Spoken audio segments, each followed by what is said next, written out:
Open Your Eyes is brought to you by the Belize Bank. Our country, your bank.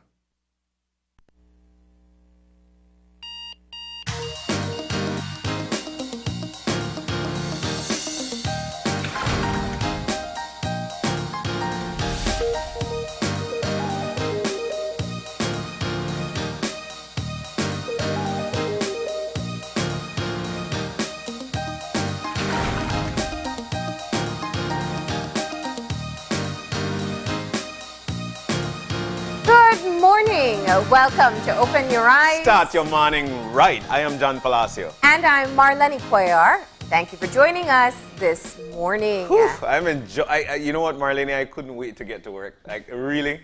I missed everything. Happy New Year. Happy New Year. And Yeah. Happy New Year. From last year. Come on. What a lovely morning it is, Denise. What a lovely morning it is. And I could remember she telling me, you know what? I'm going to get you with it first. Ha!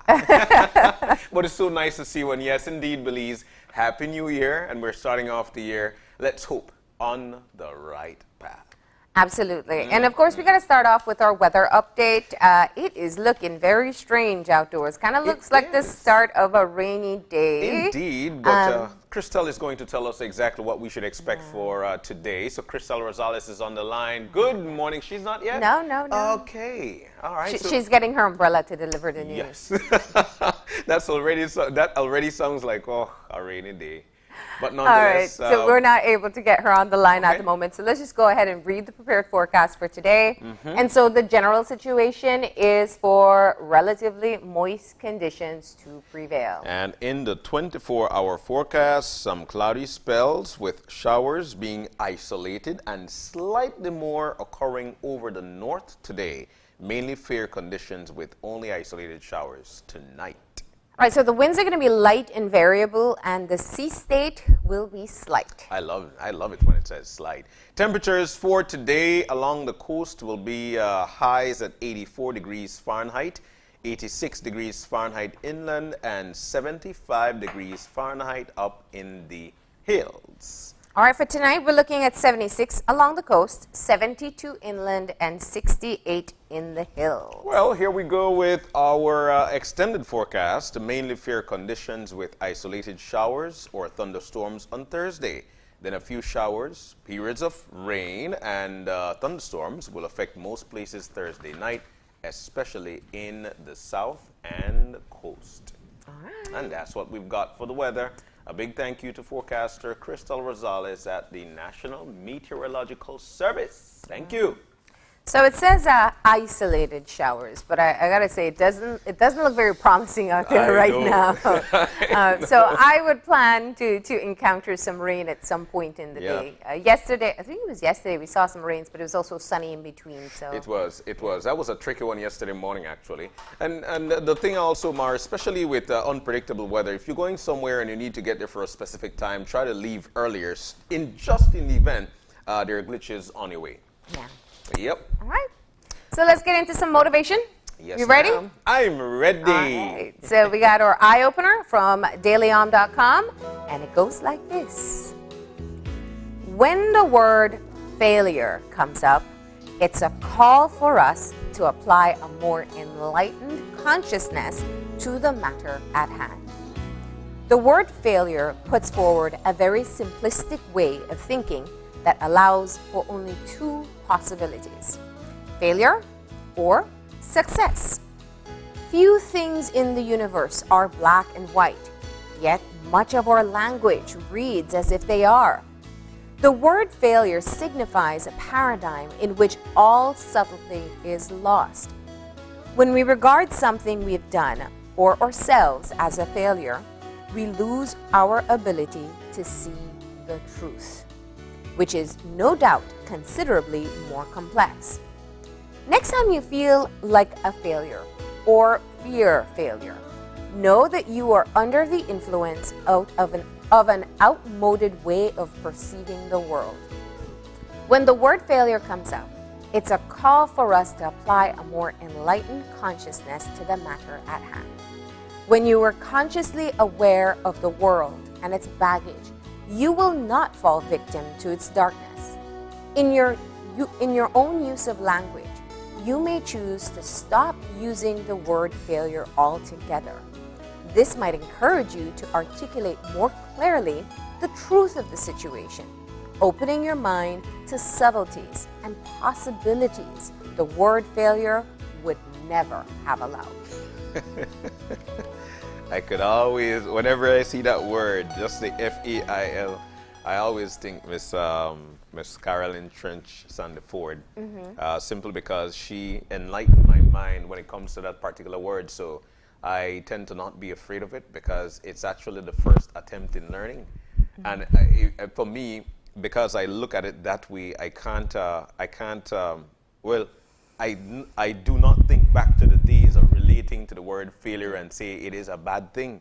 But Marlene, the most important part of this for me, is when it says this might encourage you to articulate more clearly the truth of the situation. And, you know, the truth of the situation simply means that you've learned from it. You've learned from it. I always say, like, for instance, and this is a clear example here, being in a classroom and not being able to be promoted like the rest of the students. Me as a parent, at first I would have looked at it and say, my goodness, I feel ashamed and I feel so bad about it. But there was a situation. And the situation out of it for me, especially the truth of that particular matter, is that you might have learned slowly, but now because of having to stay back, you will be grasping more information, and that's the truth.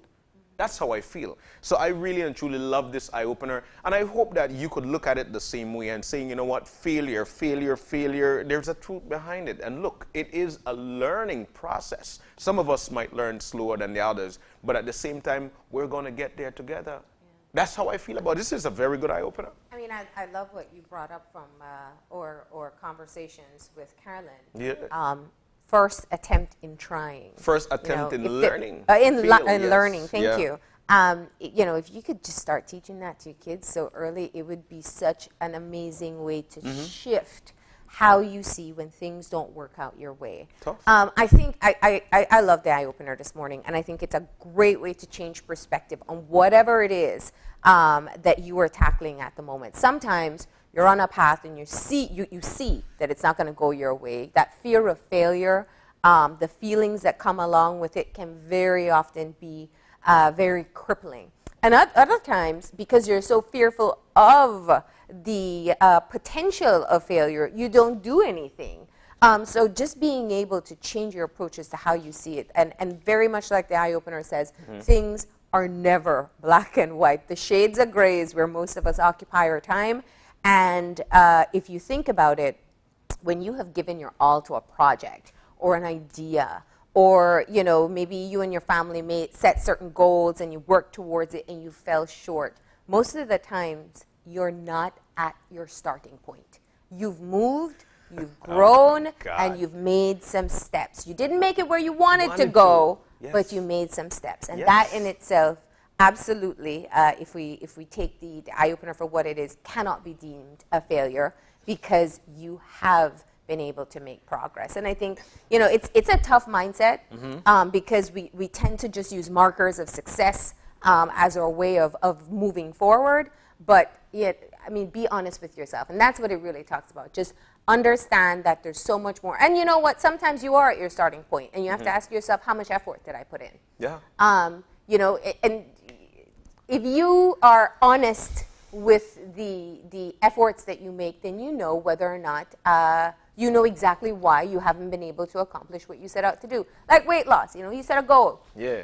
But you know, you don't exercise or you don't eat right. And then you're mad because you don't reach your goal. Did you put in the effort, right? And maybe you set the goal for 40 pounds and you only lost 20.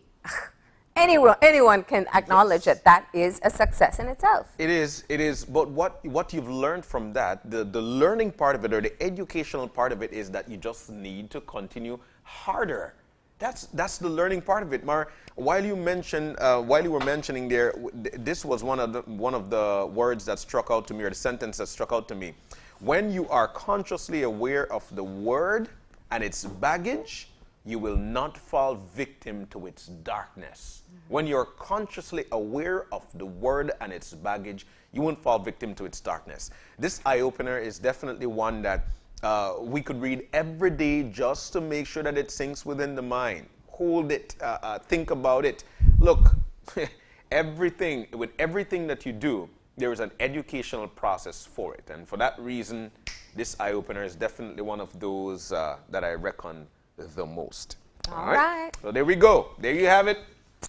All right, We've got a wonderful show lined up for you. I read over the itinerary here, and I'm like, wow, it's definitely something that we need to spread across. Yeah. You know, and as a matter of fact, in the first segment for this morning, dissolvement of the GSU and anti-gang task force and the formation of GI3 unit. What is GI3 unit? Well, I'll tell you what. We'll have the top cop in to tell us all about it, what it is, and what it stands for. Chester Williams, the Commissioner of Police, will be joining us in the first segment.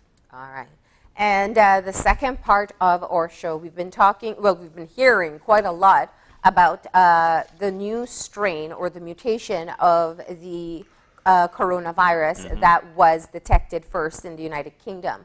One of the things that has happened recently is that the UK has moved into a very rigid lockdown. And we're going to find out what it's like. We have a Belizean student that's living there. She's well known to all of us. She's the Rhodes Scholar that has moved to the UK to attend Oxford University, and she's going to be telling us all about what the experience is like there. I'm so proud of her. We spoke to her when she told us that news. Yeah.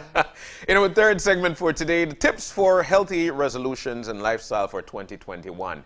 So Karen Rosito, along with her daughter, will be joining us this morning, and they'll be giving us some tips. I'll tell you what, I made mine this year, and I tried my best to accomplish, and you know what? I started my year right. Okay, I started my year the right way, Mar. 6 days in.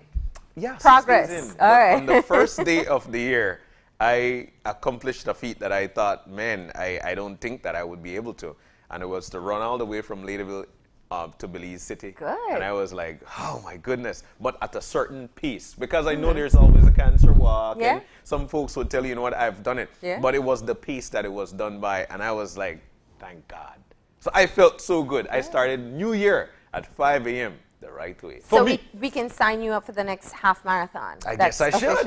I guess I should. It's actually pushing yourself. And again, we're not afraid of the word failure because there is learning within. Yeah. That's how I feel. Yeah. Okay. All right. Well, you know, it's interesting. We haven't talked so much about resolutions. I know. But you know, I would want to know from viewers, especially if they've made any. It's kind of hard. It just is a very different start to a year than we've seen before. But let us know if you do have any resolutions. And of course, we do encourage you to whether or not you call it a resolution, but being healthy at this time is really the best option. Definitely. But we got to go ahead and take that break. And we got a birthday shout out today. And we want to say a big happy birthday to Marian Ali. Everybody knows Marian. We've learned so much from Marian. Marian, happy birthday to you. Here's to wishing you all the very best. And it comes from your media family, especially us right here at Channel 5 and Open Your Eyes. Happy birthday, Mar. All right. And so we're about to take that break. When we come back, we'll be miking up via the screen the top cop of the nation, the Commissioner of Police, Chester Williams, will be joining us shortly. Stay with us.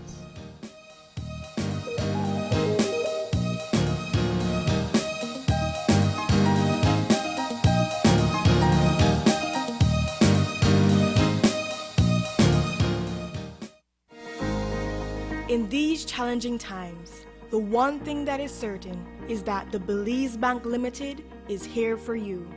There is nothing more important than your health and safety, and we continue to make every effort to make banking safer for you. Our staff is working around the clock to make sure you can do your banking conveniently 24/7 using our mobile banking app and online banking and keeping ATMs up and running. We value your relationship with us and are here to provide the support you need. First responders are also out there 24/7. Thank you, healthcare workers, security forces, firefighters, caregivers. You are all appreciated. Stay safe. We will get through this together. The Belize Bank. Our country, your bank. Es un hecho que puedes obtener servicios ilimitados con Smart. ¿Cansado de que se corte la línea cuando más necesitas estar conectado? Es un hecho que cuando te suscribes al plan de Smart Plus, obtienes llamadas, textos y datos ilimitados. Y también es un hecho que te puedes suscribir con un grupo de 5 miembros al plan Smart Share y hasta 40 miembros al plan Smart Enterprise para llamadas, textos y datos ilimitados. Smart tiene los verdaderos planes ilimitados. Es un hecho. Sé Smart y vive de forma Smart.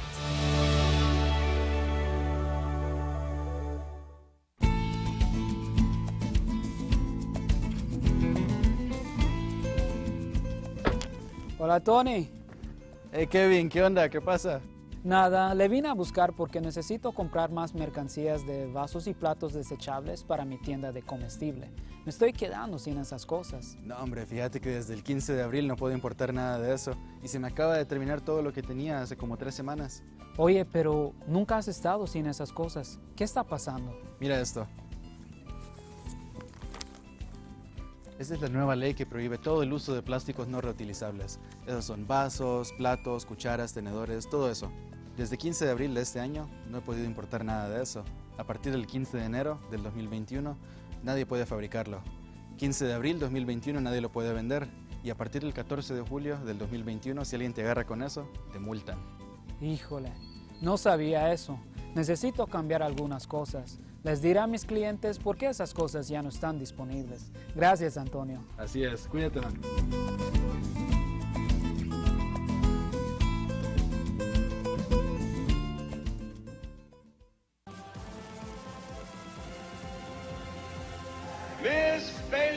The new Miss Universe Belize will be announced live Saturday, January 9th, right here on Channel 5, starting at 3 p.m. Find out who will be representing the jewel at the next Miss Universe pageant. When someone you love becomes a memory, the memory becomes a treasure. Channel 5 introduces the Daily Obituaries. The Daily Obituaries will broadcast all death and funeral announcements and memorials to honor your loved one's life and memories. The Daily Obituaries airs on Channel 5 prior to the evening newscast, with subsequent repeats at 10 p.m. and 12 noon the following day. It will also be placed online on our social media platforms, all for a standard package fee. Celebrate your lives and memories with Channel 5's Daily Obituaries. Honor in life and reverence in death. And we'll be back in a few, so stay tuned. Thanks, Jen. Hey there, we know you have to head out to work shortly, but don't forget that you can stay tuned by watching us on our Facebook live stream. Find us at Open Your Eyes BC, and you can continue watching there. You can also download Facebook Watch on your streaming device, and you can watch at your own convenience. And for all the behind-the-scenes fun, follow us on Instagram at OYE Belize. So, find us and follow us today.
Welcome back to Open Your Eyes, and we're now moving into our first segment for the morning.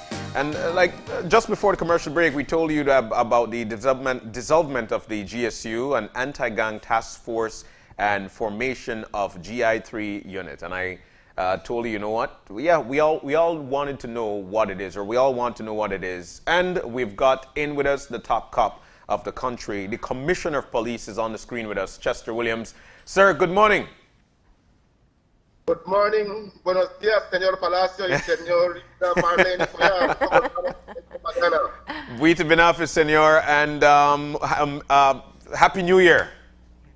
Same to you, my brother. So, Commissioner, you know, we won't dodge anything here. We'll jump straight into it. Firstly, congratulations on your rollout with the Belize Police Department and on what you guys are doing. But I just wanted to start off, how is 2021 starting off for the Belize Police Force? Well, we look forward to every year being a challenging year for us. That's the mentality we normally keep in policing. We cannot sit and expect that the fact that an year has changed and we now enter into a new year, that things are going to be different. But while we expect that the year is going to be a difficult one, we still try our utmost best to ensure that we mobilize and strategize and put things in place to be able to make the year as peaceful as we possibly can make it with the assistance of the public. And so while we have entered 2021, so far things have been going well for us. We continue to look at our crime fighting strategy that is currently in the developmental stage and should be ready for release to the public within the next week and a half. But in the time being, we are doing what we can strategically and as well as operationally to ensure that we maintain law and order through the length and breadth of our beautiful Jewel Belize. Yeah. Well, I want to hear more about that strategy, but before we do, let's tackle the topic at hand. The GI3 formation, and of course that comes with the disbandment of 2 other units that were in place. Let me just ask on paper, clearly this is a policy, a unit that you've created with some thought as to what it's going to execute. What are the objectives here?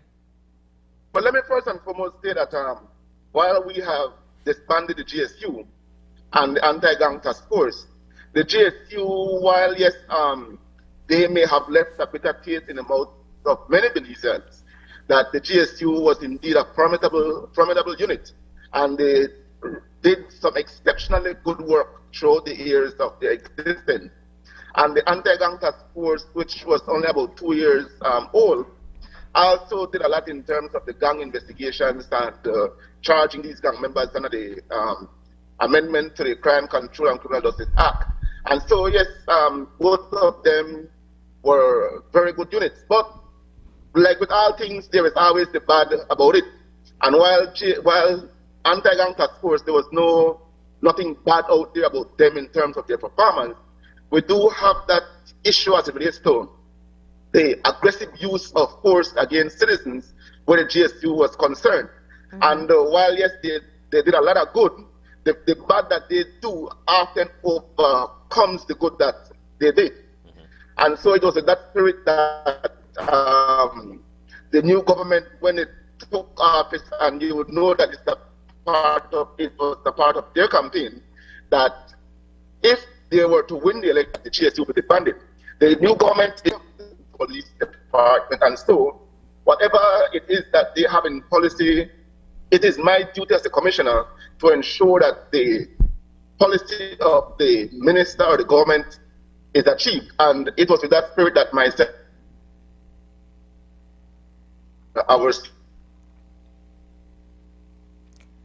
We're having some connection problems there. We sat down and we decided how we're going to go. All right, we missed the last. Yeah, we missed the last part of that statement because of some connection issues there. So I said that it was that. Yeah, I said that it was that spirit that myself, our minister, Mr. Musa, and our CEO Mr. Arthur sat down and we decided how we were going to go with the disbandment. And so since we had 2 units that were dealing with gangs, which was the Anti-Gang Task Force and the GSU, we decided we're going to disband both, and we're going to create 1 unit that is going to achieve the objectives of those 2 units. So you'll find that the Anti-Gang Task Force was dealing primarily with investigating gangs and gathering intelligence on gangs, while the GSU were more out operationally. And so what the GI3 does now is that you have the G, which stands for gang, then we have 3 I's, which is intelligence, investigation, and interdiction. So with the new unit now, we have the intelligence, we have the investigation, and we also have the interdiction of gang members. So what is going to happen? While you have the unit that is going to come under the command of 1 commander, who is Mr. Lyndon Flowers, the unit will have within it 2 arms. 1 arm that will deal with investigating and gathering intelligence on gangs, and the other arm is going to be involved in the operational aspect, going after gang members. So under the intelligence arm, you have Mr. Gomez, who is the commander of that section. He is now tasked with ensuring that intelligence is gathered on gangs, potential recruitment, and the source of those recruitment. So it is being done with a way to ensure that we are also proactive in stemming the recruitments of gangs. And along with that, he also has the responsibility of ensuring that we continue to do these investigations on gang members, gathering the relevant intelligence information, evidence, that we can charge them under the gang law. And then once we have the information, we have the evidence, then these gang members are charged, taken to court, and hopefully we'll see some of them getting incarcerated. Then on the other hand now, we have the operational aspect of it, which is under the command of Inspector Bonilla. He is now going to be tasked with the responsibility of ensuring that we maintain a very strong presence in these gang-ridden areas that are viewed to be proactive in preventing these gang members from executing whatever acts they may want to execute, as well as to be able to, whenever we have the intelligence and information, that they go and pick up these gang members, hand them over to the anti-gang task, to the intelligence section, so that they can be charged. So we now achieve the role of 2 of the previous units under 1, and we're still getting now even more than we were getting before, because now you see that the 2 arms are committed to their own terms of reference in terms of what needs to be done. As well as under the intelligence aspect of it, we also have the deportee section that we normally monitor deportees that comes into the country with a view to ensure that we continue to know what they're doing and so forth. So we continue to do that as well through that same unit. So we believe that with this new unit, we'll be able to achieve much more in terms of stemming gang violence, stemming gang recruitment within the city and even across the country, because we intend to have members of the G3 at every district formation across the country, because we're seeing that gangs have now spread across the country. We have in Punta Gorda, a number of gangs are there now. We have in San Ignacio, we have in Dangriga, we have in Corozal or Rinchwap. So we're seeing gang activities across the country. So we have something in place. All right, so let me just get in this question here. Go after those gang members. So, you know, you have acknowledged in prior interviews with the media that, in fact, it is not just a natural progression that a GSU, a member of the GSU is automatically going to be a part. Yes, you can still hear us? Commissioner? Yes, I'm hearing. Okay. So I was saying you've already said that members of the GSU are not automatically going to be a part of the GI3. One of the questions I have is, what is going to take place in training and in the selection of these members to ensure that you don't go back down the road that you saw with the GSU in the public perception? Well, indeed, yes, Marlene, not every member of the GSU are going to automatically comes over to the GI3 unit. What is currently being done is that all the members of GSU are going through what we refer to as a vetting. And the vetting will entail, one, whether or not they have any affiliation with any of the gangs. Two, if they have a history or we have received allegation of them collecting bribes. Three, if they have a history of being aggressive while executing their duties. And once it is that any of those officers would fall within any of those categories, then they will be automatically disqualified from becoming a member of the GI3. I just received the vetting report yesterday in respect to all the members of the GSU, and I have already submitted that to Mr. Vidal to look for a replacement for those persons who have failed the vetting. So we'll be seeing that a number of those persons who were at the GSU will be leaving the new unit, and we'll try to inject new blood into the new unit with a product. Whatever it is our objectives are, that we're able to achieve that, because we do not want to have this continuous use of aggression against our citizens by the police. Yes, I will admit that there are times that the police must be aggressive, and when the need arises for that, then we're going to ensure that that happens. But it must be done in a legal and a justifiable manner, and that is what we want. Commissioner, you mentioned something very important there. It struck me because you did mention that a part of this vetting is actually seeing if there is any connection with that particular member of then the GSU to any gang affiliation. So how do you plan on weaning that? That's something that the public have always been mentioning, that there are some police officers who are actually a part of these gangs, who are actually condoning these guys. So what are you going to do now that things are changing to try to make sure that your police force or those in the police force are not affiliated with these guys? Well, again, the intelligence arm of the GI3 do have that responsibility of ensuring that if it is that we have police officers who we believe are affiliated with gang members, that they investigate them. And I can tell you that under the Crime Control and Criminal Justice Act, the penalty is stiffer for a member of the security force who facilitates or encourages any gang member to be a gang or to engage in any criminal activity. So it is going to be tough for any police officer once we have the evidence against them.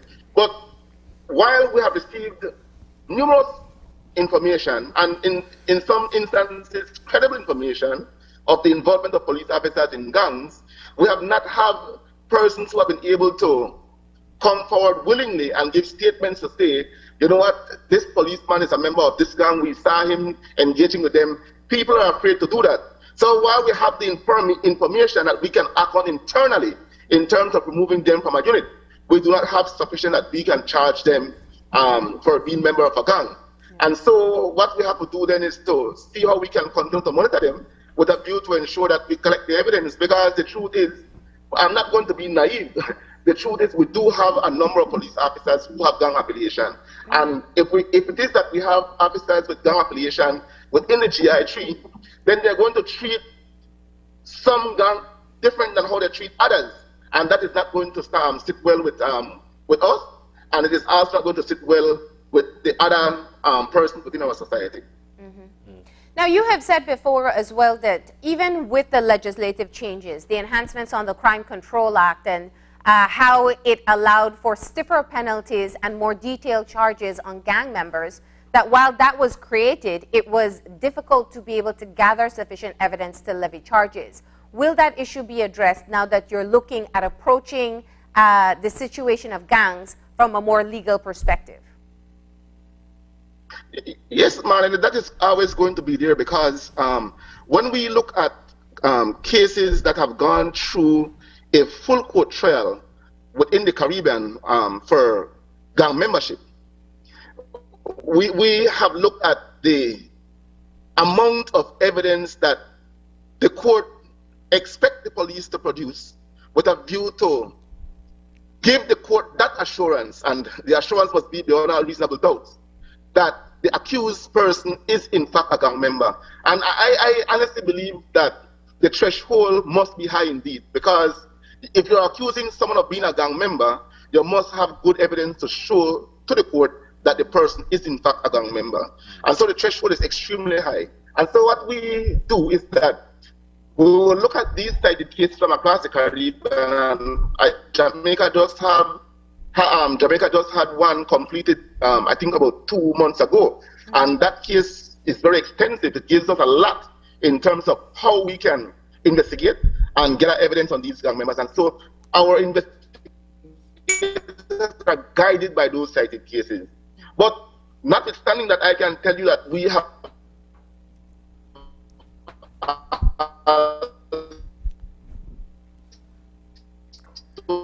done a lot of intends to prison to pay, and they're finding ways to pay the fine, and so they're not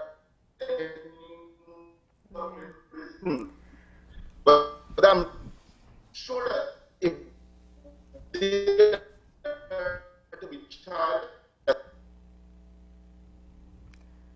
Yeah, we're having a break in we lost transmission your audio there as well. So, Commissioner? Second time, that what we're doing now is to come charged and convicted. Hello? Yes, yes. Wait. You broke up towards the end there. You're saying you're trying to make sure that in 2021.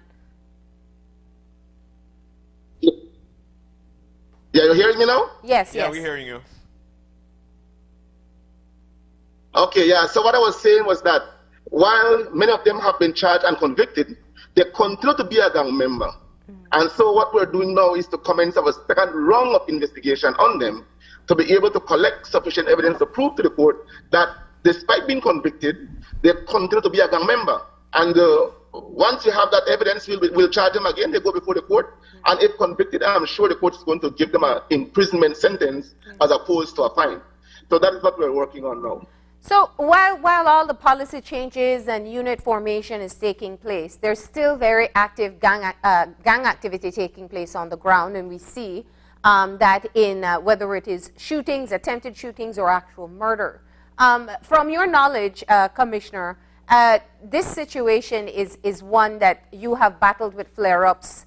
I can't even tell you for how long. How do you feel that the GI3 is going to make an impact in what we're seeing now, especially since there's this transition period taking place?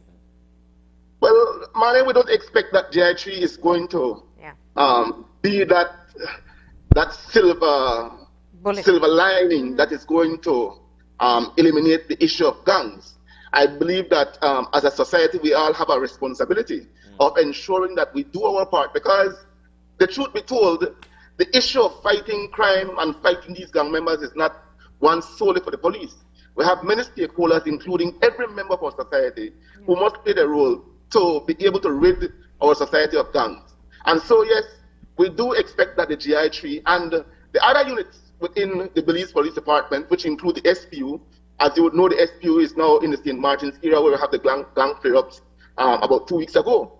And we also have the MIT that we're using mostly now to do road interdictions and these sort of things. But every unit and every police officer in the police department do have a responsibility of ensuring that the laws of our country are enforced.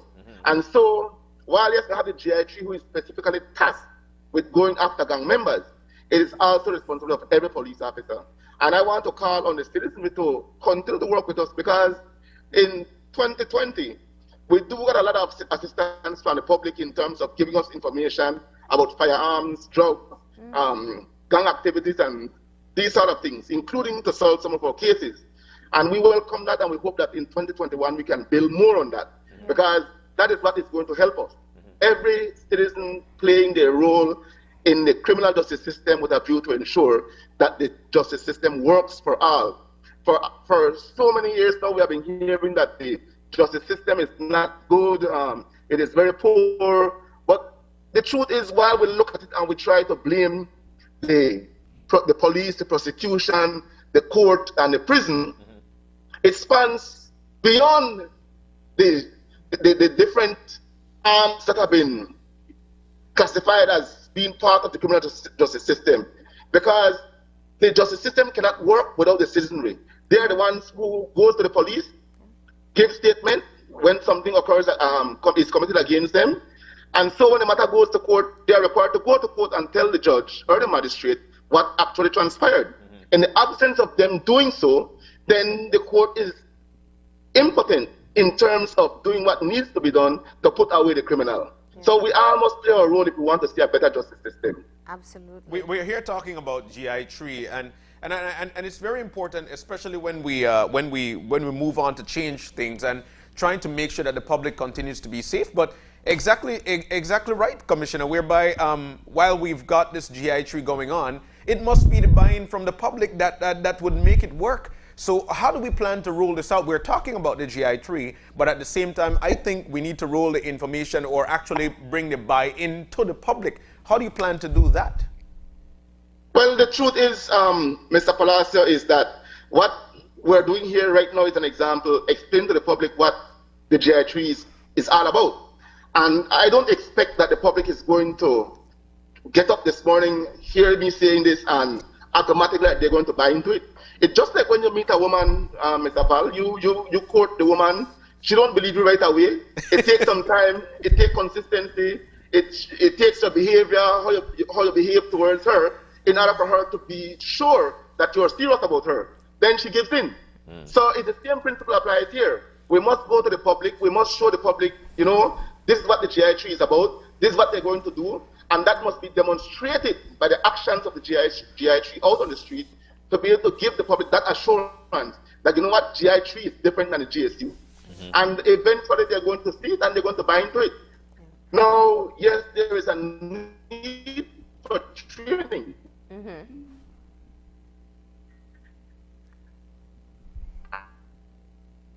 Yeah, we had that break in transmission again. We're going to use, so provide training for the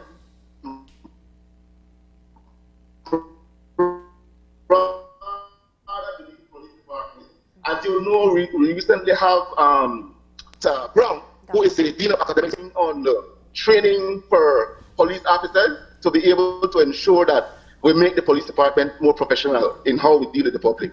So let me just maximize the time we have and talk about some of the other things that you have already made mention of. When talking about the crime-fighting strategy that you hope to be able to implement, one of the things that you said you want to crack down on is alcohol consumption. Commissioner, tell us what you mean by that and what the hope is to be able to get that situation, why this is a situation that needs to get under control.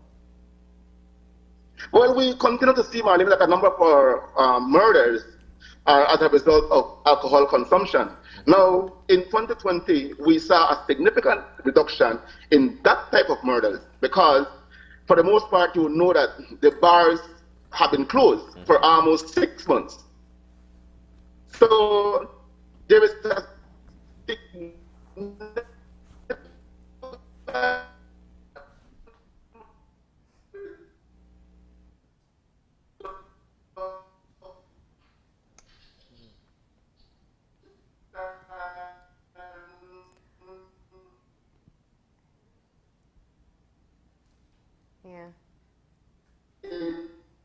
So we lost you again for a second there, but just say that again. You said there that the bars have been closed for 6 months and?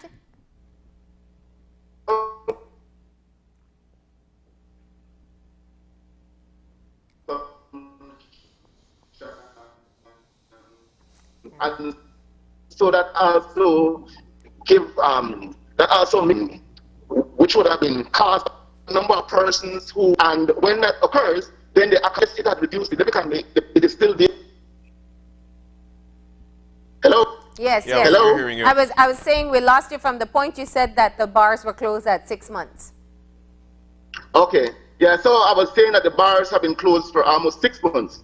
And so with that we have a reduction in the amount of alcohol consumption, a reduction in the amount of drunken people. And may I also tell you that the time that the bars have been closed, we also have a reduction in fatal road traffic accidents. Yeah. Because as you know, that alcohol was also one of the primary driving force behind fatal traffic accidents. So we're seeing great improvements there. But what happens when Corona is gone and the bars are allowed to be open again, and people are going to come out with a bang. They're going to try to consume for all those times that they were not consuming enough. So we have to ensure we have something in place to be able to deal with those situations. What do you have? And what do you plan to put in place to try and deal with this situation? I mean, yes, you know, it is very good for our country that you know, alcohol at this particular point have lessened, but at the same time, in terms of alcohol consumption, but at the same time, alcohol consumption, the onus of that is not on the bars, but rather the people. So how do we plan to deal with this situation? Yes, of course, and the state cannot tell you how much alcohol to drink, but it is an offense under the Intoxicating Liquor Licensing Act to sell alcohol to a person who is already intoxicated. Yeah. It is also an offense to be found drunk in public. And I think that one way how we can address that is to ensure we enforce those pieces of law and see if we can get the law as related to the Alcohol Intoxicating Liquor Licensing Act amended to some extent, where, for example, you don't give extension to a place every day. Extensions must be given sparingly and only for special occasions. We have every weekend the bars getting extension to go till 4 a.m. Man, you already open till 2. Why do you need extension to go beyond 2 o'clock? Right? So once you go beyond that 2 o'clock threshold, you have a bunch of drunken people. Then they leave the bars, they walk on the street, they meet somebody, end up in an argument, then somebody end up dying. Or they jump in a vehicle, drive, and end up killing themselves or killing innocent people. So we have to have a cutoff period. And I think that where we're giving extension till 4 or 5 in the mornings, I don't think that is working for us as a society. And that is where I believe that we can help to make a big difference. Very interesting. Now let me poke you here a bit. Of course, we know the conversation publicly has initiated about the marijuana and hemp industry. I just want to get your thoughts, Commissioner, on where you see changes in terms of specifically marijuana legislation, whether it can hurt or how it would impact the situation of crime from your view. Well, I don't think that it is going to have a negative impact, because one of the issues we have right now is that many a times these gang members are warring or going at each other is over turf for the sale of marijuana. So if it is that you have a market where they can sell their marijuana legally to a company that is going to process the marijuana and do whatever needs to be done with it, then there is market for all of them, as opposed to them fighting to sell here or fighting to sell there and killing each other out. So I think that it could have some positive impact in terms of them being a part of the industry. And perhaps maybe what can also happen is that instead of giving license to plant to big time companies or big time people, we can maybe give license to some of these same young men that they can grow, and then they can sell to the companies that are going to be engaged in the processing of the marijuana. So I think it can work for them. All right. Well, of course, we know we're just asking your opinion there. That is still a discussion that is ongoing. But I thought it'd be interesting to hear from you, knowing the crime situation and some of the motives behind it. Lastly, of course, Commissioner, we got to talk about COVID and COVID regulations. One of the things I wanted to tackle, in addition to what you have reported with the arrest for masks and being out beyond curfew, how has the inter-district enforcement been going? Because we still get reports that people can leave the northern districts when that shouldn't be allowed under the regulations. Well, it is not that it cannot be. It is not allowed under regulation. The regulation do makes provision for persons to enter or leave the northern districts. It is just that whenever it occurs, it must be done with a purpose. And so what happens if you have, for example, people who works in Belize City and live in the north? We ask the employer to give these people a letter indicating that they are employed with their company in Belize City, and it will require for them to have to commute to and from the northern districts. And that letter that the employee is going to produce to the checkpoint, to the officers at the checkpoint, and the officers will allow them to go in or out of the northern districts. Now, other than that, we have other instances, like, for example, medical emergencies. If a person has a medical emergency, then they too should be allowed.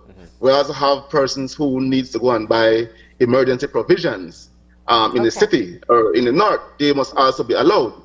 And we have people who have to go to the border to pick up persons who are coming into the country having received treatment abroad. So what we do is that we give those persons a pass that they can go in and out of the northern districts. And so, but the truth be told, we do have complaints that the police officers at the checkpoint have been too complacent, and we have addressed that in the sense that they sit in the booth and are not stopping vehicles, questioning people as to why they're going in or coming out of the northern districts. And so I discussed with the commander of Orange Walk yesterday and told him that we need to ensure that the checkpoints are working, that they are questioning people who are going in and out of the northern district. So I am hoping that we're going to see a difference where that is concerned. What about the recovery rate of your police officers who were down? We know that the police department was very depleted in terms of police officers being on the streets, reason being because of COVID-19. What's that like for you? Well, we still continue to be down. We still have over 250 officers who are infected. Our recovery rate continues to be good, but equally our infection rate is still high. And we're seeing what we can do to reduce that. But it is difficult because of the amount of contact the police must have on a daily basis with people. And oftentimes we go and we encounter people, we try to deal with them in a professional way, and people become boisterous, end up in scuffle with the police officers. And these are things that are causing our officers to be infected. Now, let me ask, how has the hotline been going, the 0800 parties? Are you getting sufficient cooperation from the public? Yes, ma'am. The public is cooperating pretty well. We got a number of tips on that hotline, and police acted on those tips, and arrests were made. So it's working pretty well for us. And any particular area the regulation is proving to be more challenging to enforce? Well, for us, we have gotten accustomed to it, so it is not seen as being challenging anymore. We're waiting for the amendment to the quarantine regulation that is going to provide for the police to be able to ticket people, and I believe the House will meet on Friday. And I think that is one of the agenda that's one of the agenda to be tabled in the House, so that we can move into the ticketing system. So once that is on stream, we should be able to do much more enforce. All right, we lost you again there, but I think we've covered most of the issues for this morning, and it was good to be able to get an update from you as to what the new GI3 intends to be able to execute. We, of course, know that the gang situation is one that has to be addressed, and so thank you for sharing all of that information with us. Thank you so very much, Commissioner. Okay, thank you too, and have a good day. Stay safe. All right. Well, I'll tell you what, we're about to take a break, but when we come back, we'll be joining Abby Godoy. Abby Godoy, who is in the UK. We know for a fact that the lockdown measures have actually been stricter around this time because of a new variant, but Abby will be telling us what the situation is like there. So stay with us. We'll be right back.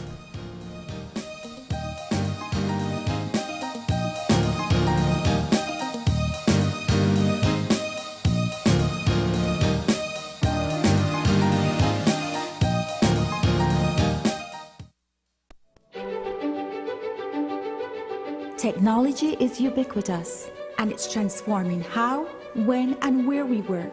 Fulltech Systems is placing award-winning devices in the hands of information workers, allowing them to work without compromise in a world without wires, to innovate, create, and to maximize productivity anytime, anywhere. Satisfying the needs of the desk-centric remote and field worker and every other worker in between. We are providing the industry's best devices to businesses going through the process of digital transformation. Partner with us today to provide the solutions that will allow your employees to work effectively and efficiently to enhance your customers' experience.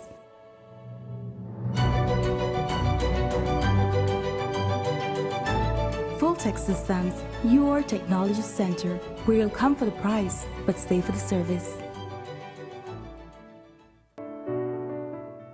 Actualmente, el virus de COVID-19 en el país sigue siendo una amenaza. Debido a que el virus nos necesita para propagarse de una persona a otra, podemos evitar que infecte a otros si practicamos el distanciamiento físico.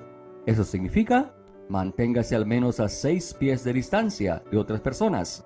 Evite el contacto físico. No se salude con besos, abrazos ni de mano. No se reúna en grupos grandes. Quédese en casa cuando los oficiales de la salud así lo indiquen. Utilice los medios sociales o el teléfono para comunicarse con los amigos.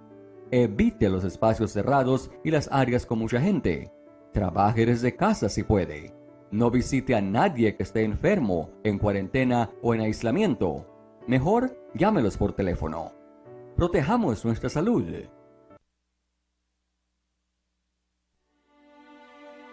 Every day, young persons are infecting older and high-risk family members and friends with the COVID-19 virus.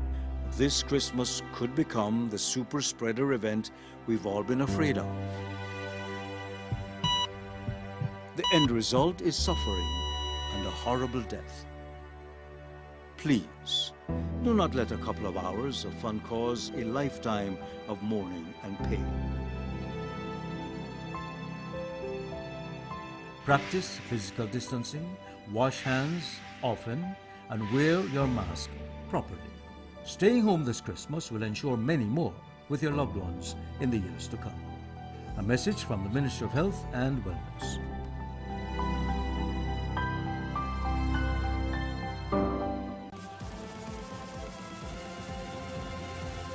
Miss Feliz. The new Miss Universe Belize will be announced live Saturday, January 9th, right here on Channel 5 starting at 3 p.m. Find out who will be representing the jewel at the next Miss Universe pageant. When someone you love becomes a memory, the memory becomes a treasure. Channel 5 introduces the Daily Obituaries. The Daily Obituaries will broadcast all death and funeral announcements and memorials to honor your loved one's life and memories.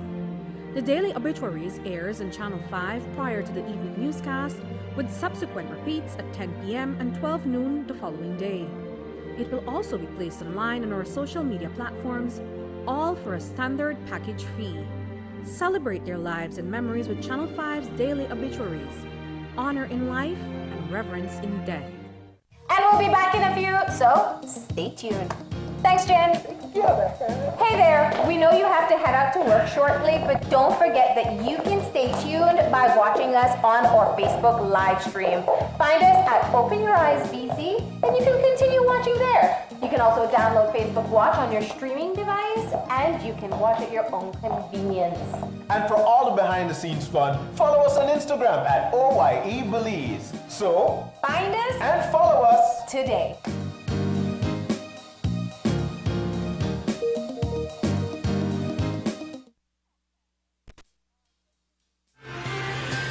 Today's COVID update is brought to you by Full-Tech Systems, your technology center, where you'll come for the price, but stay for the service.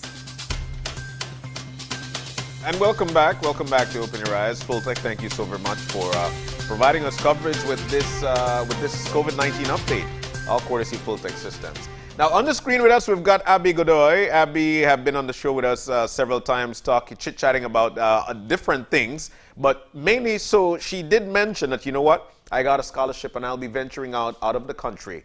Abby today is in the UK. And we know for a fact that when it comes to COVID-19, there was a new variant that was found with respect to COVID-19. The UK went on a stringent lockdown. Abby's there and she'll tell us about it. Abby, good morning. Good morning, everyone. Thanks for having me. It's always so lovely to be here with you guys. It kind of makes me feel like I'm almost home. But yeah. So let me just get some information here. So we know that you were selected as a Rhodes Scholar, and that meant that you would get a scholarship to attend Oxford University. When did you move to the UK to start your studies? So I left Belize in September, and Belize was still very much under some strict SIs, so I had to leave on a repatriation flight. And then I was in the States working on my visa for a few weeks, and then I finally got to arrive on the 1st of October. Wow. And so I've been here since then.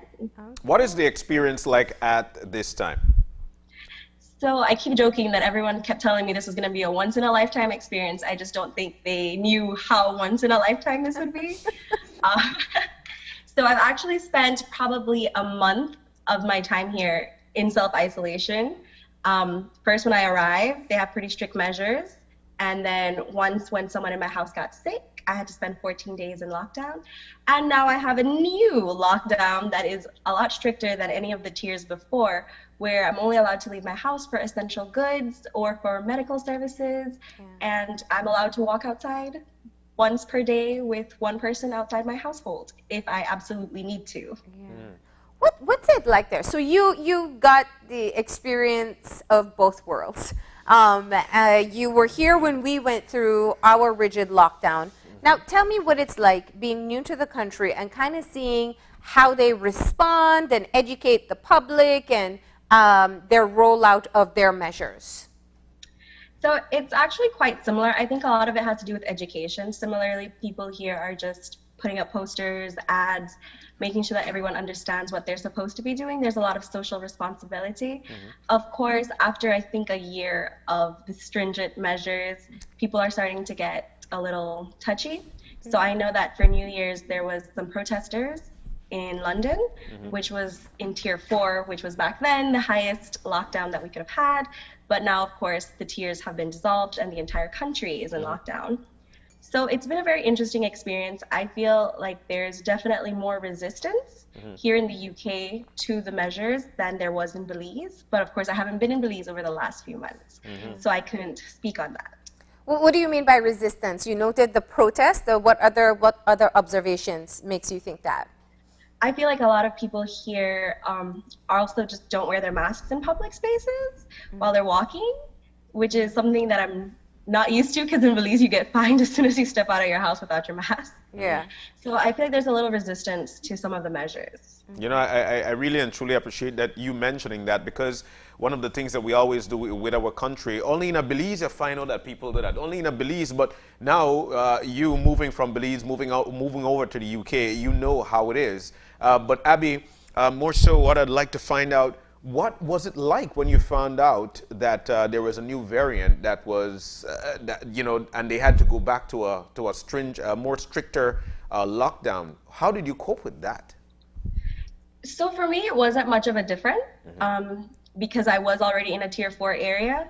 So tier 4 is basically the same as a stringent lockdown. So I was a little disappointed because it was the holiday season and I'm not home. It's going to be my first time away from everyone. And so it was a little disheartening, but I understand that it's a very necessary thing. Explain to us the tier system that they have there. So I believe that it first started with tiers 1 to 3. So tier 1 was like, you have to wear your mask. You can only meet in groups of 6. I think you could have dine-in as long as it was in an open space. And then you had to tier 3, which was obviously all of these other measures, so takeout only.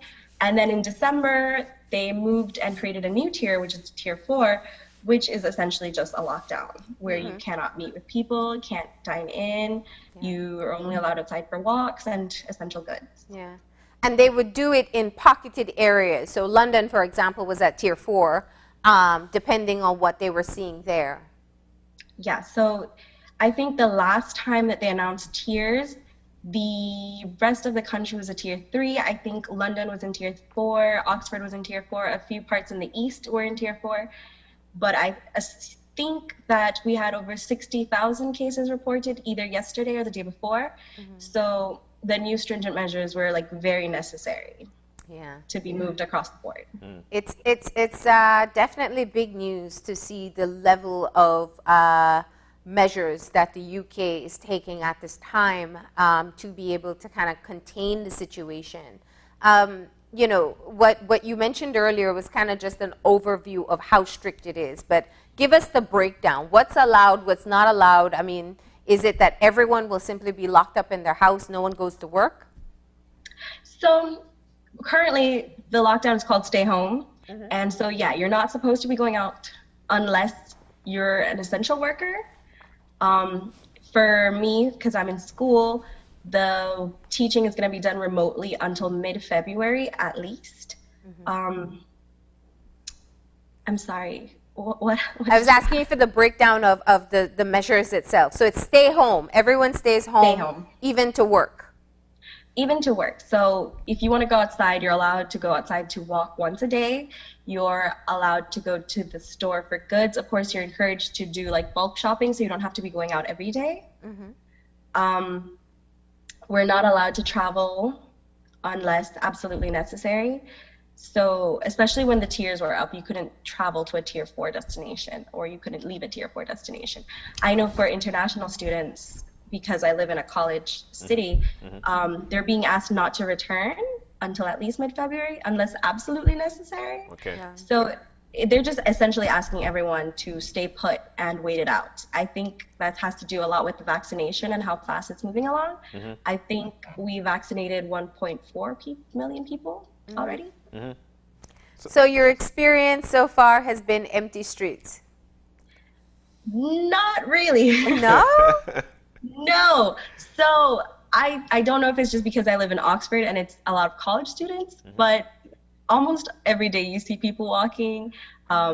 You see people in groups of twos, going to the meadows, going to the parks, because really the only place you're allowed to go. You're not allowed to mix households. You're not allowed to have people over. You're not allowed to have people in your yard. Yeah. Are you able to exercise? Are you seeing that? So yes, your exercise is your 1 walk a day. So you can choose to do whatever it is, but gyms are closed. So everybody gets 1 hour outdoors. That's it. Well, I mean, there isn't a time limit, so it depends on how long you want to walk or run for. One of the things that you mentioned, though, is also leaving Belize that the measures were actually strict, so you had to wear a mask. What are some of the strict measures that you're seeing there? Are they calling you because you're supposed to be out for a certain amount of times? Is there a heavy police presence? What are you seeing there? From my experience, I haven't seen a heavy police presence. Usually in more crowded areas like the city center, you'll see police asking you to stand 2 meters apart. And I mean, that's probably the most strict thing. Yeah, like from what I've experienced, people usually ask you to like step back or move away from them, or they'll move away from you, or will like clear sidewalks. There's like a lot of one-way systems, which I think is probably the strictest one, is just to keep people from coming in contact with each other. So the sidewalks are turned into one-ways? For the most part, yeah. Yeah, interesting. Very. So let me just, I mean, we're so grateful that you were there to kind of be your eyes and ears to see what's happening in other parts of the world. You were in Belize up till September, where we still had quite a few restrictions in place. Then you spent time in the United States, and then you went over to the UK. Give us your comparison of all three. Okay, so in Belize, because I knew I was going to be traveling, my mom did not allow me to go anywhere. So I was locked up for like 8 weeks, not stepping from my house. But when I went to the States, it was very different.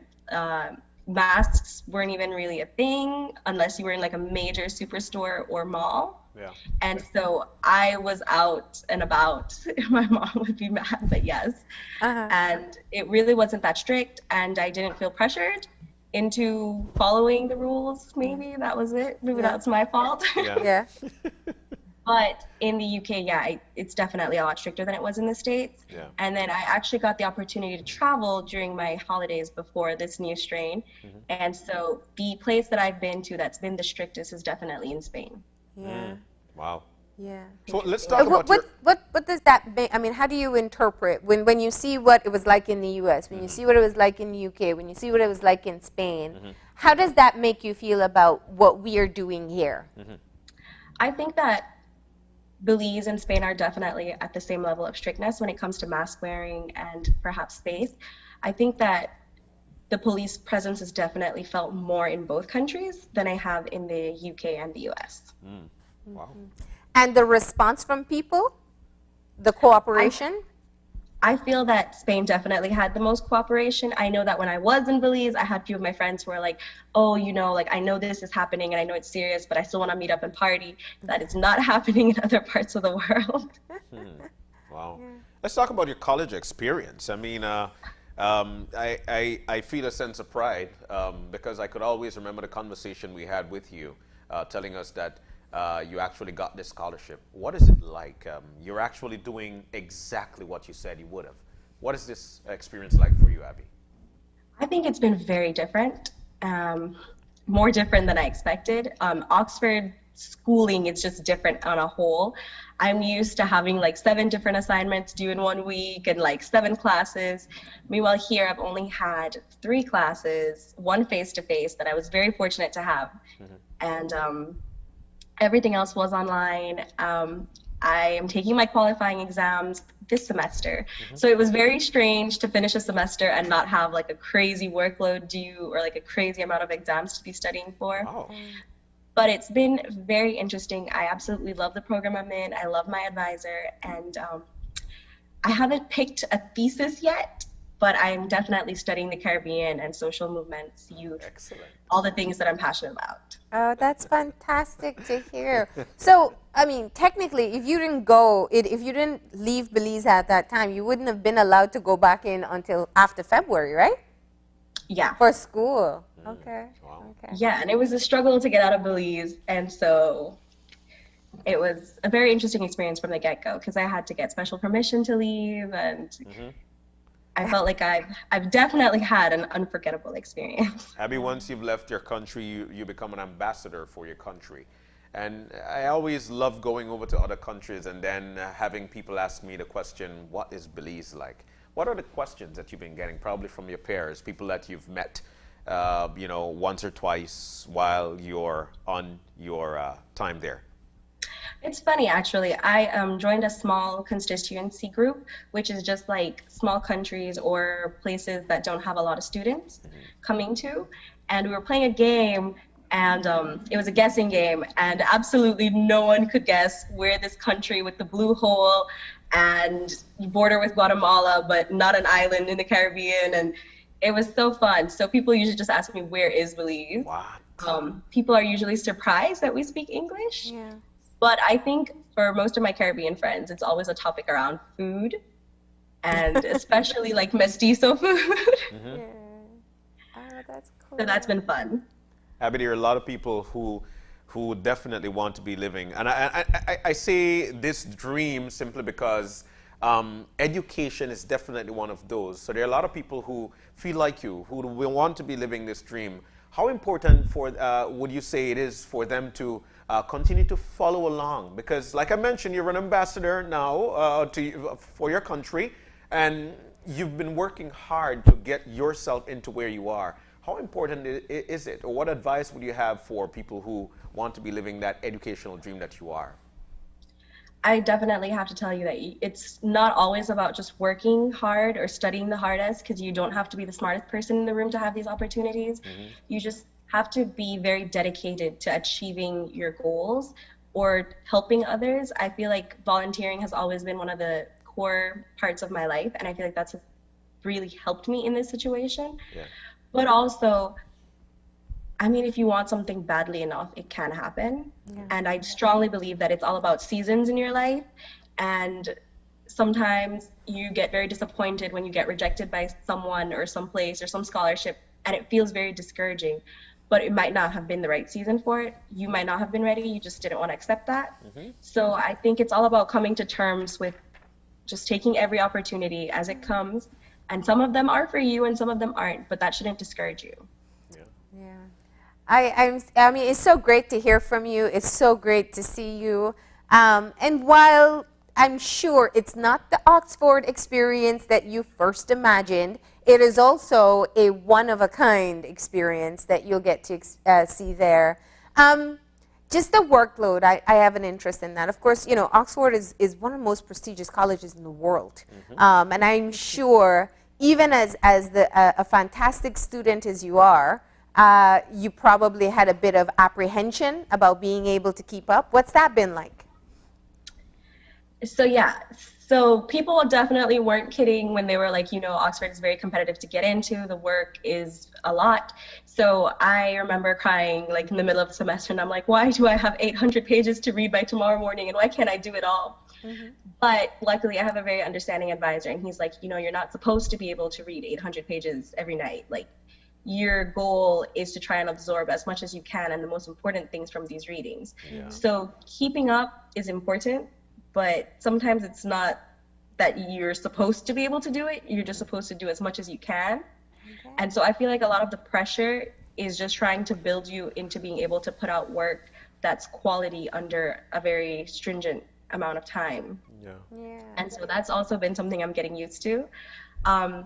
I haven't actually gotten any grades yet, so that's really new to me.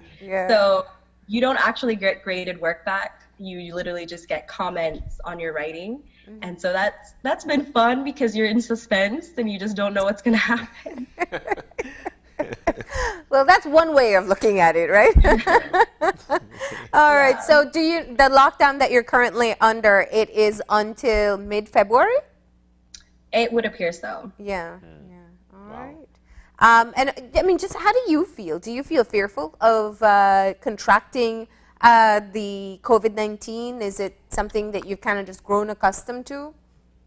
I feel like I've kind of told myself when I was moving here that it's pretty much unavoidable if it's going to be around for a really long time and I'm going to be in places that are high risk. I'm more than likely going to contract COVID-19. And so I luckily think I haven't. I say think because in Oxford you have a lot of asymptomatic people. So yeah, but I don't think I'm fearful. I feel like I'm gonna be able to overcome. A lot of people that I actually do know have had COVID, and I mean, we're all here, so fingers crossed it'll be okay. But yeah, it's still scary. Yeah, that's having an open mind, Abby. And how did you feel when you found out that somebody in your building actually contracted COVID-19? It was actually really horrible because I had been cooking meals for her from when she was feeling unwell, and then I started to feel unwell. And so I had to go get tested, and it was the first time I was ever getting tested, and I was so scared, but luckily I got back a negative, and so I was really, really relieved. Well, is it difficult to get a test? How is that process there? So Oxford actually has a very nice system for students only, where you literally can set up an appointment the second you have a fever or a cough, and you'll go to this sites where they have specific testing facilities, and you'll get your results within 24 hours. All right. Well, that's good to hear. That makes it kind of a seamless process for you as well. But you do have to go through the 14-day quarantine after, even though you tested negative. No. So if you test negative, you and your household can stop self-isolating. If someone in your household gets tested and you already got a negative result, then the household still has to continue self-isolating until that person gets their results. If someone in my house were to test positive, then the whole house has to self-isolate for 14 days. Wow. I mean, this is information that's communicated to you from the onset when you get there? Yes, so they have a very good communications team. They're always up to date, sending you the newest regulations. So we have like a weekly system for my college specifically that tells you how much cases were recorded, how much people were tested. So you know the numbers. All right. Well, Abby, we continue to say we feel pride of you being over there. Thank you so very much for joining us this morning, which is this afternoon there. All the very best to you. And we'll definitely continue to communicate and check up on you. Thank you so much. It's always lovely to be here. All right, Abby. Oof. There we go. What a conversation that was. I'll tell you what, we need to take a commercial break. And when we come back, tips for health resolutions and lifestyle for 2021. Karen Rosito got it. She'll be telling us what to do when we come back.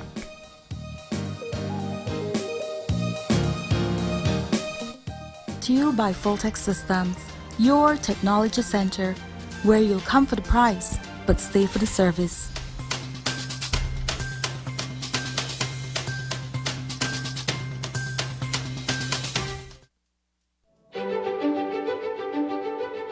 Technology is ubiquitous, and it's transforming how, when, and where we work. Full-Tech Systems is placing award-winning devices in the hands of information workers, allowing them to work without compromise in a world without wires, to innovate, create, and to maximize productivity anytime, anywhere, satisfying the needs of the desk-centric remote and field worker and every other worker in between. We are providing the industry's best devices to businesses going through the process of digital transformation. Partner with us today to provide the solutions that will allow your employees to work effectively and efficiently to enhance your customers' experience.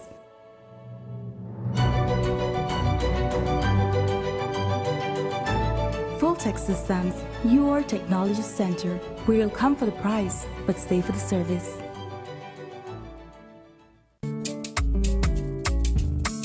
If we are only as strong as our families, businesses, institutions, and the communities that surround us, then by giving businesses the power to grow, entrepreneurs the ability to expand, and by giving our families the right to own something, the Belize Bank gives you the power to build a nation, our nation.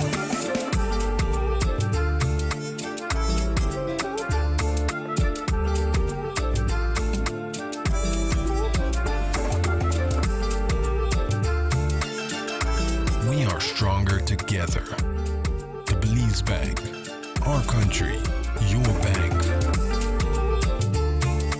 Currently, we're using Smart Elite VoIP calling plan. We use it interbranch, we use it to call outside, and we also use it to call international. It's far cheaper than what we used to have before. Our equipment, our new PBX box is new. So the PBX is very good because I can call to my Sartaneja branch, I can call to my Kikaka branch, I can call to San Pedro branch, and there's no cost using the PBS. Actually, right now, since we're in different locations, I can call main office from where I am at a no cost using the PBX system. I would recommend it, sure I would, especially the big enterprises who has a lot of employees. There's a lot of reduction in costs, 50% of saving. Put that on a year, it's a lot of money that we're saving. Money that we could return to our members, since we give back dividend to our members. Visit our showroom or call 670-6710 to find out how Smart's corporate plan and PBX systems can benefit your business. Consultation is free.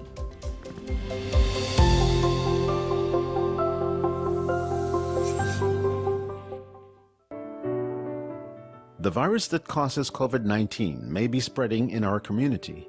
People might have the disease even if they have no symptoms at all, even when they look healthy. Because the virus needs us to spread from one person to another, we can stop it from infecting others if we practice physical distancing. That means stay at least 6 feet away from other persons. Don't shake hands or exchange hugs. Do not gather in groups. Stay home if government officials tell you to do so. Use social media or telephone to communicate. Avoid crowded and enclosed spaces. Work from home if you can. Stay home if you are sick, except to get medical care. Avoid close contact with sick people. Don't visit anyone who's sick in quarantine or in isolation. Give them a call instead. Help keep Belize safe.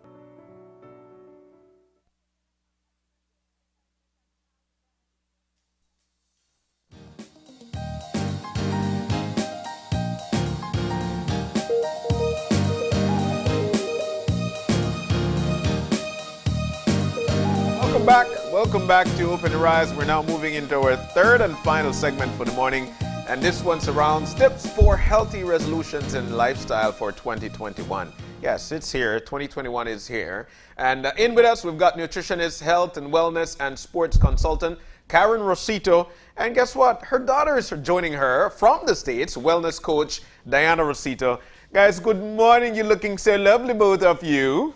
Morning. And welcome. So let me ask, is this the first ever mother-daughter appearance? Yes. Yes. I'm buy Bolido tonight, girl. I'm buy Bolido.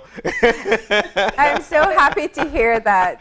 But once again, welcome to both of you and Happy New Year. Diana and Karen, We know when it comes to New Year, there are a lot of resolutions out there that people are trying to reach, and especially having a crazy 2020, which I think people are learning from. Learning simply means that you'll make some resolutions that you'll try to reach. Let's talk about that. Guys, you know, a tough one for us, but 2021 is here. Karen, jump on in. What do you think resolutions are looking like for Belizeans? Well, I think this year, good morning, everyone. Good morning. Happy birthday, Mommy. It's my mom's birthday. Happy birthday. Yeah, so good morning. Guys, honestly, I was so pleased that things are looking up, especially when it comes to exercise and getting out there, getting the fresh air. I did not stop exercising since COVID. I just continued to kind of balance out things. And lo and behold, I saw people exercising all through the Christmas holidays, the New Year. It was wonderful to see them out. Not a lot of people, but when I talk to people, which I do on a daily basis, like they're changing their mindset a bit. And I think it's because it's out of fear of the COVID virus, and we've been hammering home, you need to exercise, you need to breathe fresh air, and I think people, Belizeans, are really serious. Yeah. All right. Yeah. So before I get into the resolutions, I want to hear, you know, from Diana as well. Karen, you're well known in Belize for your health and nutrition coaching, and Diana, it seems that you discovered a love for it as well. Tell us about what you're doing in the U.S. Yes. So first of all, good morning, everyone. Good morning to all my fellow Belizeans. And thank you all so much for having me on here this morning. It is truly a pleasure to be with you all. But I am a wellness coordinator for a Baptist Health Hospital, which is the largest hospital in Jacksonville, Florida. Cool. And I have been doing what I'm doing right now for 7 years, working in the health system. And so basically what my job is conducting wellness screening and coaching meal planning for members in the community. And this is a service that they get for free. So really similar to what my mom does in Belize. I always tell her, I do what you do, but in the US. So, you know, we offer blood pressure screenings, check cholesterol, glucose, body composition, and just walking people through getting on track with their health goals. Okay. But you work in a health facility. What is that like, especially during this pandemic? It is crazy, first of all, and if you've seen on the news, the rates are insane in Florida, especially in Jacksonville where I am. And so being in a healthcare facility, we are at the highest exposure. So it is scary at times, but also living with the reality that you can do whatever you can to protect yourself. But unfortunately for a lot of people, that exposure still exists. And we just have to be vigilant in terms of taking care of ourselves. And so I see a lot of sick people every day. I've been exposed numerous times. I've been tested 4 times. And so it's just one of those things where it is scary, but it is very real. And so not just if you're in the US, but if you're in Belize, you know, take it very seriously because it is a real thing. It's here and we don't know when it's going to go away. Karen, one of the things that that have been bugging a lot of Belizeans' mind is that, you know what, we've got to close the gyms simply because people aren't supposed to be bundling up. People aren't supposed to be in closed places like that. How did you feel about closing the gyms, and what advice would you have for Belizeans in terms of working out, especially if they want to do weights or stuff like that? How did you feel about it? Guys, my thing is, it's always mind over matter. Imagine a fraction, mind over matter. It is literally how much you decide you will love yourself. So the gyms are closed. So what? You couldn't afford to go to the gym last year or the year before. So get out. There are hundreds or thousands of programs on YouTube, mine on Digi, that you can just do at home. It's mind over matter. Make up your mind that every single day you'll do something physical for at least half an hour. Yeah. And it starts there. And that matter. Yes. And I always say mind over matter. And if if you don't mind, then it doesn't matter. But you. So this is a key topic, and you know, Karen, I'm glad you pointed it out. One of the things I've noticed is that there are a lot more people outdoors taking walks and jogging now. Yeah. And I don't know if they're gym goers who transition to it. Some people seem like they're just getting started on that health journey, and we saw it in 2020. Let me just tap into both your experiences. What are the secrets or the tricks to be consistent and be able to get those results? Because, you know, we all start sometime, but it's following through that really is the hardest part. Yeah. Yeah, you know, I'm going to chime in on what my mommy just said, because it's true. It is mind over matter. And people right now, if the gyms are closed or they don't have access to a facility, they use it as an excuse not to get on their health journey. But it really comes down to willpower and how bad you want to reach your goal. And so you have to be realistic. You know, you have to ask yourself the question, is my goal realistic? Is it sustainable? You know, so if you haven't exercised in the last 6 months, I wouldn't recommend you trying to do something vigorous 5 days a week. You have to go into it slowly. And so most of the time people make these lofty goals that become very overwhelming and discouraging. And I've been in that trap too. So whether you're Belizean or American, you know, we're all human. So at the end of the day, in our core, it's like, okay, I make this big goal, and by mid-January, mid-February, you don't see me anymore walking, you don't see me anymore riding my bike because I hurt myself or I've overdone it. Yeah, yeah. So start with something realistic. Yes. Yeah. And I want to add to what Iha said, to say, for me, what works and for my clients is to keep a diary. Keep a daily record of what you did yesterday. Don't wait until it's Monday, because every day is a day to start. But write it down so that next week you can go back and say, man, I did half an hour on Monday. What happened? Because it doesn't rain all day, or you have your house that you can do. Write it down and hold yourself accountable. Because in this battle, honey, it's only you and yourself. Yeah. Put yourself first. You know, so that's what, and you know, as a nutritionist living in Belize, this is the best time to start cutting back. You know, beans, a pound of beans is what, $2 or less? A pound of beans lasts 5 days. Garnet chest, 2 beans, how you want to make it. But it is what it is. Write it down. And Marlene, I agree with you 100% that more people are out, more families are out walking. You know, doing something.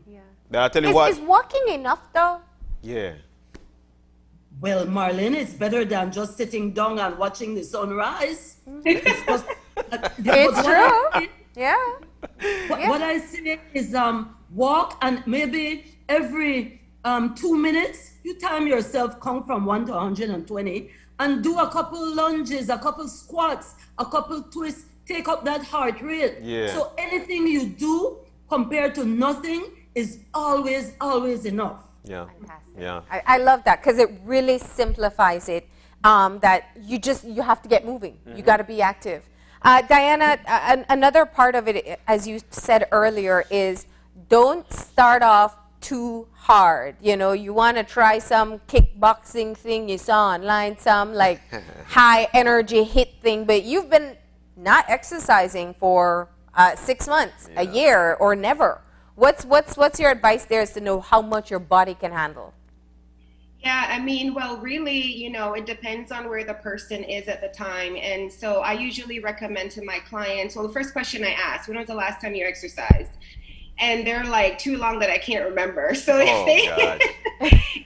if the answer is that, then I just say start out, you know, twice a week with something light, like walking, and then eventually, you know your body the best. You know your rate of perceived exertion. If you have a smartwatch, you can monitor your heart rate. And so from there, you kind of take it one day at a time, you know, and being more active in general, not just focusing on exercise, but moving around more. You know, Americans are definitely more sedentary. We have so many things at our fingertips. Yeah. And, you know, people tend to park close or take the elevators and things like that.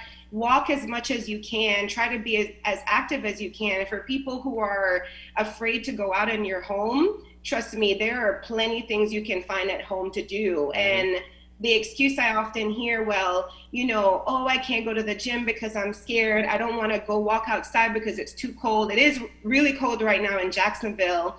But, you know, there's no excuse. People find excuses to make themselves feel better, I think. And I'm guilty of that as well. But you can use cans that you have. You can use water bottles. You can fill them with sand for extra weight. You can use your body weight. You know, my mom said about YouTube and different things. You know, there's so much free things online that we can access. We have the world at our fingertips when it comes to the internet. So there's literally no excuse. Once you have internet or you have some cans or some water bottles you can fill up, there's no excuse for you to get something started. Now let's talk about the eating part, right?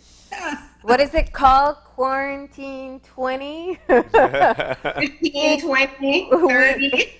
Yeah, some of us are 10, some of us are 15, 20, and you know, you're at home. And two things I want to acknowledge. One, you're home, so you have access to the kitchen and the pantry much more. Yep. Two, a lot of people are emotional eaters, and it's a heavy stress time. So I don't want to guilt anybody at home and make them feel worse about themselves, but it is happening. What are your tips to kind of cut back on whatever eating habits we have adapted that we shouldn't? It is what I started doing, and I started teaching my students at Wesley Junior College, is you want reality to meet you in the face. Look at the nutrition facts on any label. I love Danish cookies. It's like they're so small, so buttery, so delicious. And the other day, I knew way back when how many calories they contain. I looked at the Please label. don't tell me. Those are Christmas cookies. Yes, 3 cookies was three cookies was the equivalent of 4 times around the Marion Jones. When What? You put it, yes, 3. When you put it into perspective, man, I think it's like your conscience is at the back always telling you no, no, no. So what I started doing was putting it on my my spouse's side and say, hey, you can afford it. Eat all. Yeah. It's all about being in touch with reality, right? When you say, I see people on the street and they tell me, Lord, Miss Karen, don't look at me. I get fat. I'm like, honey, this is day 1. You could still start. Yeah. So it's all about, and I this new word, these buzzwords, self-care. Loving yourself enough to say, you know what, I'm gonna have 1 cookie or 2 cookie or that half a black cake, and I'm gonna go walking, or I'm gonna do 15 jumping jacks. Yeah. You're at your seat. Let's say you work from home. You can stand up, sit down, and do 10 squats with the chair. So it's all about balance in life. Yeah. You know, Ms. Kay, look, 20 push-up an hour. you do 10 push-ups every half hour. But what if that takes me a whole hour? I don't do anything else. It's just Ms. Kay, you know, I wanted to ask, because there are a lot of people out here, including myself, and I'm guilty. I love pack bread. John, I saw you and your wife actually running and walking over Christmas. Yes. So you are at a different level. I saw you. But Karen, I love pack bread. You know, and by the way, what slice of bread that almost 100 calories, don't do it. Oh my goodness, well, I tell you what. But okay, wheat or white? And another little tip that Belizeans tend to forget, the calories in white bread and whole wheat bread are the same calories. Oh, okay. So, or if you toast the bread, you're just simply removing the water. Lord man, eat one slice of bread and not eat the whole pack. I hear that all the Well. time. If you toast it, it's healthier. I don't know where that came from. But then there's the opposite end. And I want us to honestly tackle it because, Dan, I'm sure you hear about it more. There are all these diet fads. So especially at the start of the year, people are going to go from, not exercising, not eating healthy, to just jumping on to cutting out. I cut out fats, I cut out carbs, I cut out protein, I cut out something or the other. I'm eating, a carrot a day. But I'm making a joke, but there are a lot of extreme fad diets that people try to engage in. Right. Tell us about that and what's your recommendation there? Yeah, so, first of all, none of the food groups should be eliminated, and you have to, I always ask my clients, can you do this for the rest of your life? And they kind of look at me with a blank stare. You cannot go without eating carbohydrates for the rest of your life. It is not healthy. It's actually very dangerous. So you have to ask yourself that question. This should be a lifestyle change. It's not temporary. This is something that we have to do day in and day out for the rest of our lives to increase longevity, for good health. It's not just a matter of looking good physically and being a certain size. It's what's really internal. Are we checking up with ourselves? Are we truly healthy? How's my blood pressure? How's my cholesterol? And what people don't realize is that for those people who are already struggling with certain health disparities like diabetes and cholesterol issues, or even high blood pressure, when they go from eating normal, so to speak, to going on, for example, keto, what we know of keto is it's a high-fat diet. And so what I have seen is a lot of the physicians have taken their patients off of, or recommended to their patients that they come off of diets like keto because their cholesterol and blood pressure levels are through the roof. And so that is what we're seeing, even for someone who's perfectly healthy, who maybe just wants to lose, a little 10 pounds. And, they're like, I don't want to wait. I'm not patient enough. They go on these extreme diets. And we've all seen, we go on these diets, we lose weight really fast. What happens after when you stop keto and you start? Yeah. Plus extra. Yeah, plus exactly, Marlene. So it's like you gain back the 10 pounds plus extra. You're like, Marazda, what happened to me? I just lose 10 pounds the other day. Yeah.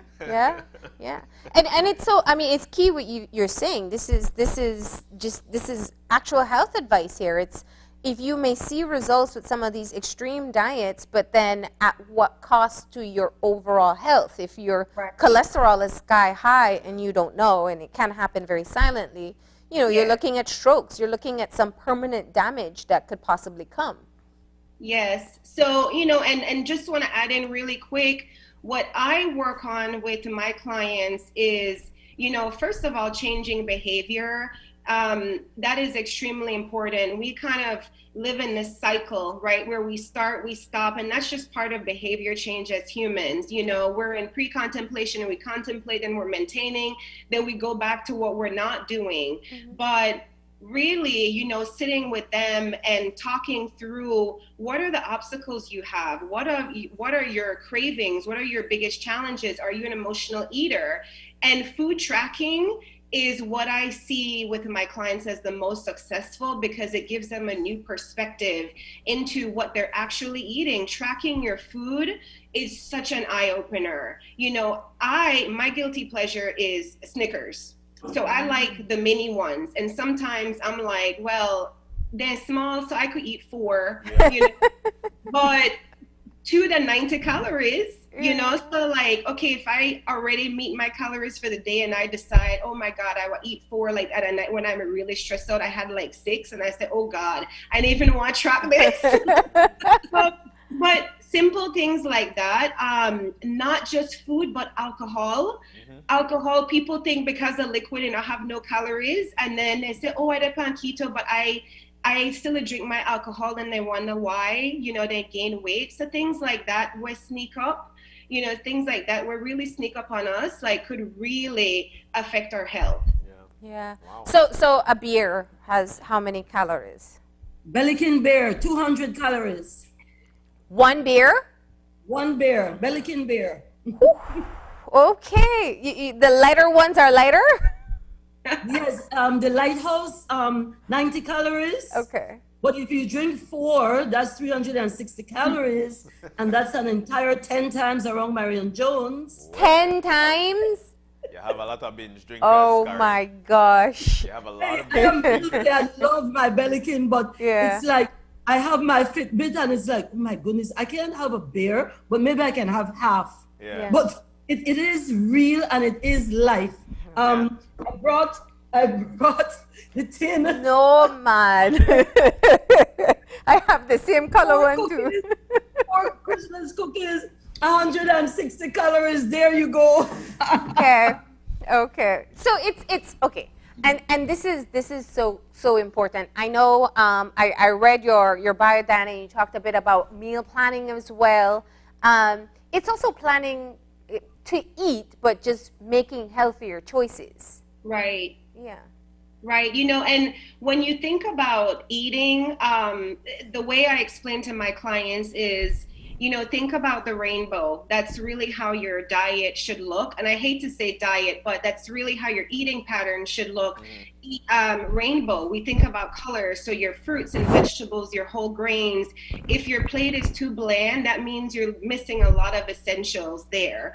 And so it's really important. And I was going to add in, Marlene, that, you know, when we talk about these things, it may seem to people like, oh my God, I just want to live my life. I know that that, right? Yeah. But you know, and I understand because I want to live my life too. And sometimes I'm like, oh gosh, you know, we're not saying you can't have your cake and eat it too, because you definitely can, but don't be sedentary. You know, you can reward yourself with certain things. You can have a piece of cake, but you just have to be mindful. Be mindful of portion sizes, be mindful of how much you're eating. So you can have a big slice of cake or a smaller slice of cake. You know, you have to choose. And, you know, for people living with certain health disparities, you know, it's like, you know, diabetes or high blood pressure. Okay, you know, why you want to go on medication, or do you want to take preventative measures? You know, you choose. Do you want to spend money on healthy foods, or do you want to spend a lot of money on medication? You know, so it just depends. Do you want to live a longer life, or the reality is, do you want to die earlier? Because that is the reality. And it's not sudden death. It very rarely is sudden death. I mean, even with some of the effects of some of the chronic conditions, you know, you lose abilities as you go along, and it's a very challenging time. Indeed. But I think Diana, you've mentioned a lot of stuff that is very important, because a lot of people take it for granted, especially with what they consume. They might say, hey, you eat an apple a day and it keeps a doctor away. You might not have to eat an apple a day, but what about for those who have to take that insulin every day? And this was simply because of not watching their diet. Yeah, exactly. And you know, keep in mind, these medications have a ton of side effects. And most people are not on one, they're on multiple, because we see a trifecta. We see the metabolic syndrome, which is diabetes, you know, BMI being, you know, in the obesity range, high blood pressure, high cholesterol levels. And so it's never just one medication.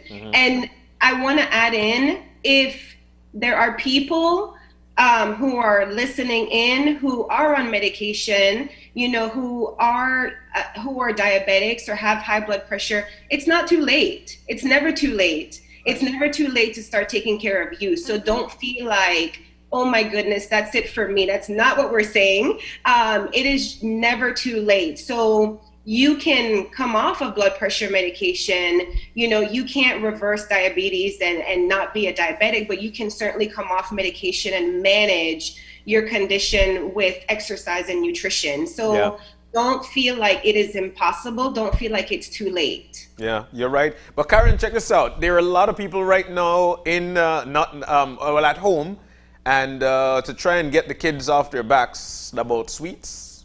Back in the day, Ms. K, we weren't able to do it. Probably I mean at least stretch my guts, because that's what you had. But at the same time, now it's totally different. What is your advice to parents in terms of how to deal with the kids and making sure they live a healthy lifestyle? Especially working or studying from home. Yes. You need to remind yourself, you are the parent. you are in control. You're in the driver's seat. So if you don't buy Cheetos and Bonchitos and all of and the umbrella sweet and the Tom sweet, then they have nothing else. Try to wean them off the unhealthy things, and at the same time introducing things like, you know, popcorn that you can pop at home. Let's play a game. Let's see who can do the most jumping jacks or the most wall push-ups, or get them involved. Because I don't know if you know this, guys, but 80% of our children are overweight or have obesity, right? So it's dismal here in Belize, but you are in control. You, the parent. So you can't, I'm not saying no make fried jack and the things we like, but limit them to 2 or 3. So it is you are the boss. Yeah. So no picnic can come cry for takis, because takis is like the worst evil ever. Yeah. Yep. So, No, some pediatricians say they're seeing ulcers in children because of these chemicals in these foods. Yeah. Yes, ulcers in a 6-7-year-old. You just have to check in with Dr. Eck and he'll tell you, right? So, but I wanted to point something that I forgot to insert something. The best way to start a new year is to do a mini physical, right? Check your sugar, check your pressure, right? Check your do a complete blood count, because from last year to this year, the stress might have caused your sugar to spike, right? So because we're all under stress, so do a little checkup. And surprisingly, if you don't have NH, I don't know how that is going, and you don't have the money to maybe go to one of the big hospitals, just go to one of our clinics, Matron Roberts, any of them. And for $25, I think, or less, you'll get a quick checkup. Yeah. You have to know where you are before you journey on this long road called health. Yeah. So let's get in some tips for people. So a couple of things that you've mentioned already. Karen, you spoke of keeping track, being accountable to yourself, keeping track of how much you exercise and when you exercise. Dana, you spoke of tracking your food and how that is accountability for you as well. From what you've seen with people who are successful in making a lifestyle change, what are some of the other things that we can consider doing? For me, with my clients, I see the ones that have stuck. I've been back in Belize 20 years, 21 years this year. For the people that have kept up the fight, I see they do the same thing my daughter mentioned. They track themselves. They keep correcting. My lead jeans get tight. Let me do a little bit more. But the ones that stay on that little merry-go-round are the ones that say, oh, I done married. Oh, I done graduate. I don't need for do this or that. And then people that I had 20 years ago are still coming back. But the real successful ones have managed to really keep track. And it's literally like they tell me when I ask them, they say, I see your face, I remember your words, and I love myself. So I don't want to go back there. Yeah. So literally accountability, self-accountability. And I agree 100%, and I see the same exact things here. Consistency is key. Yeah. That it is so important, you know, to start and make sure you're keeping up with your plan. And that's why sticking to one goal at a time and not making these lofty goals is important, you know. And I agree 100%. Self-care, self-love is important. Before you can take care of anyone else, you have to take care of you. Of course. You have to know what's going on internally. You have to know, you know, be in check with you. You know when you're not feeling well. Yeah. You know, you have to. That self-care is so important. Yeah. Diana, we know that we know that you need to go. So we're so thankful to have gotten you this morning. Enjoy your day. Wellness coach so Diana much. Rosito. We hope to see you again sometime soon. Yes, please. I'd be happy to be back. All right. Thank you. And so, Karen, why don't you close us off then and kind of just give us some motivation for people who were thinking, oh, I don't want to make plans. Oh, I just, I want to survive. Forget about weight. Forget about this. Yeah. They don't even have to put on work clothes, some people. They're working from home. And your pajamas always stretch, right? I want to say, and I've preached this for years, good health is all the wealth you need. Yeah. You are the master of your destiny. You are the author of your book. This is a new year. It's 2021.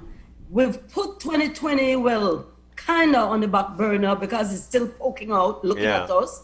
But it's time now to start your chapter 1 and write yourself a healthy chapter.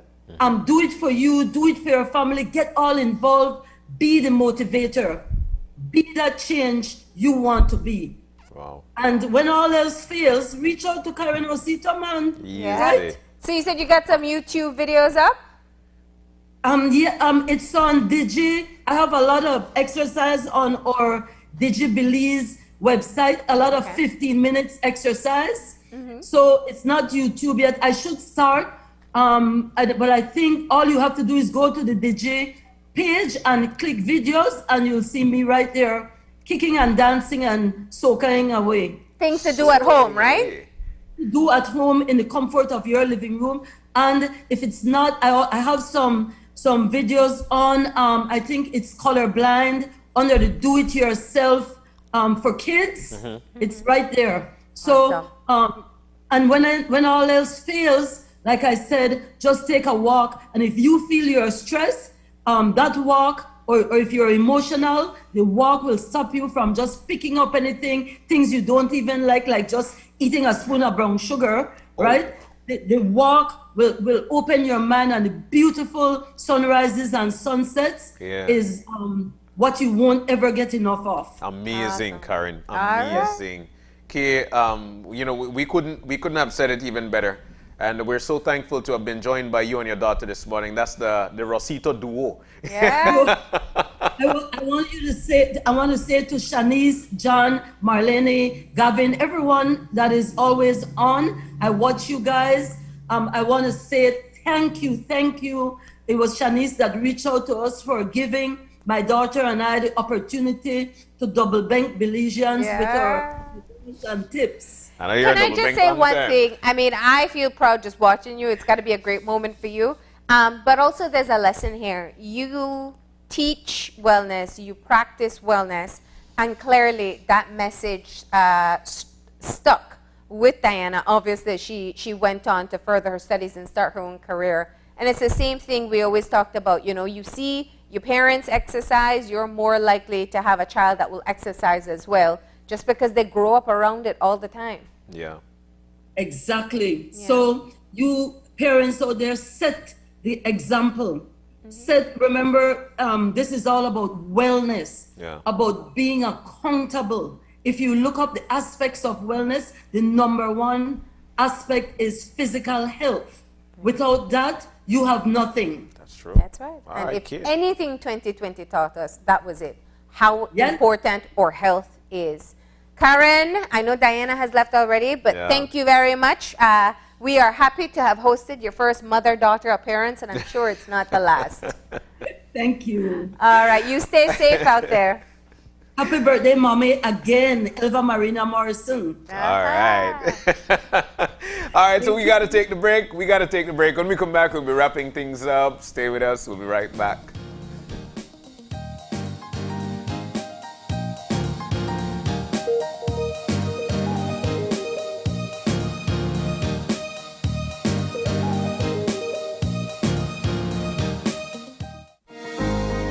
In these challenging times, the one thing that is certain is that the Belize Bank Limited is here for you.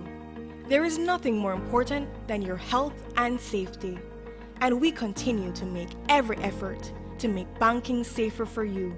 Our staff is working around the clock to make sure you can do your banking conveniently 24/7 using our mobile banking app and online banking, and keeping ATMs up and running. We value your relationship with us and are here to provide the support you need. First responders are also out there 24/7. Thank you, healthcare workers, security forces, firefighters, caregivers.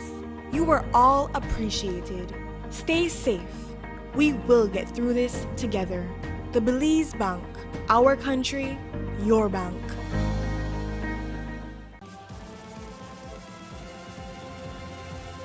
Miss Felice. The new Miss Universe Belize will be announced live Saturday, January 9th, right here on Channel 5 starting at 3 p.m. Find out who will be representing the jewel at the next Miss Universe pageant. Es un hecho que puedes obtener servicios ilimitados con Smart.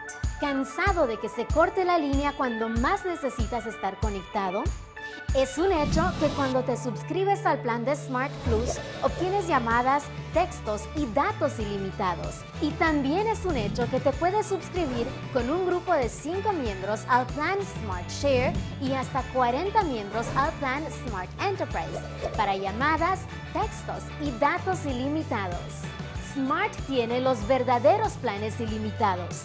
Es un hecho. Sé Smart y vive de forma Smart.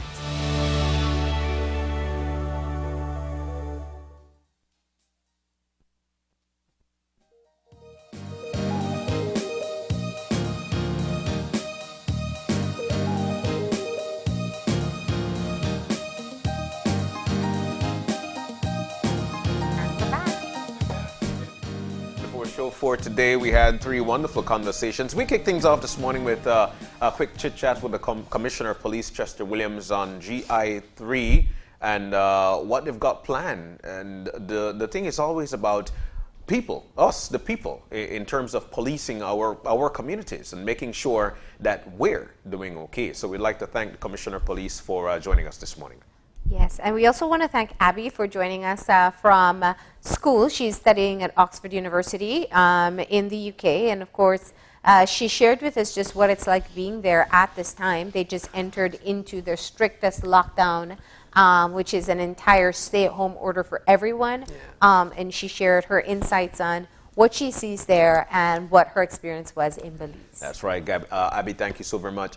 And we also want to say a big thank you to Karen and Diana Rosito, mother-daughter duo, all into wellness. And they've left with us some great tips. Remember, you don't have to start on Monday. You could start right now if you've got the time to. Working out is definitely something we want to do. Health, wellness, it's the best way to start a new year. So guys, thank you so very much. If you've got any questions, any concerns, drop us a line. We're at oye@channel5belize.com. You can also drop me a line at marlene_oye@channel5belize.com. Find us on Facebook at Open Your Eyes BZ. Hey, you can find us on Instagram at OYEBelize. And remember to tune in tomorrow morning at 6:30 when you open your eyes. To start your morning right. As per usual, keep your eyes, your minds, and your hearts open. We'll see you soon. Enjoy your day.